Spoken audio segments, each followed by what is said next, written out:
bureau de l'Assemblée nationale vient tout juste d'adopter à l'unanimité le projet d'amélioration des infrastructures.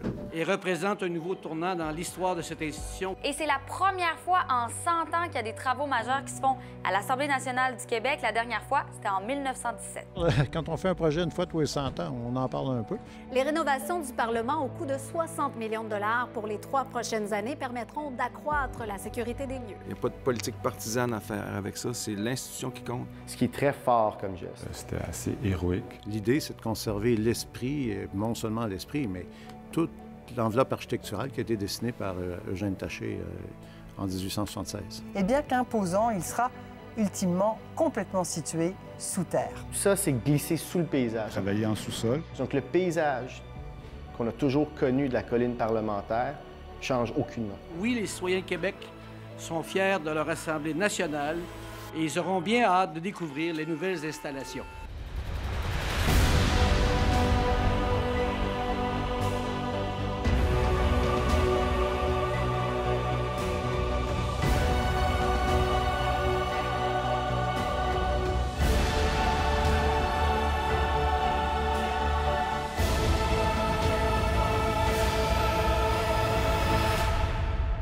Parlez-nous ce soir de ces travaux importants au Parlement. C'est un immense trou à l'ombre de l'Assemblée nationale à Québec. La terrasse a cédé sa place à un immense trou. Cette décision était courageuse et ô combien nécessaire.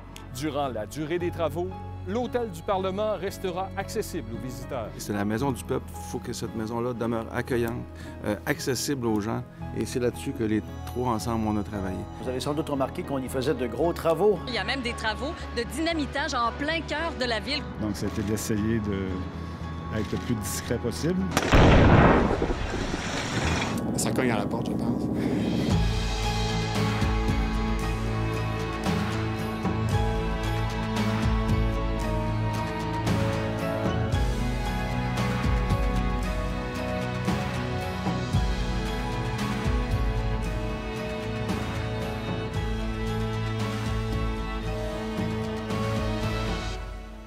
Le point central de l'hôtel du Parlement, c'est sa tour. Et c'est là que se trouve le clou du spectacle, avec une vue imprenable sur la tour de l'Assemblée nationale. Les concepteurs ont ainsi reçu en novembre le prix du mérite du Canadian Architect pour ce projet qui ne passe pas inaperçu dans la capitale en ce moment. Ce qui se fait là, dans les mesures de sécurité, c'est pour aussi rassurer la population. Le contexte mondial en matière de sécurité a changé. C'est ça le principe ici, là. Et ce, sans endommager le bâtiment construit au 19e siècle. La modernité, c'est important.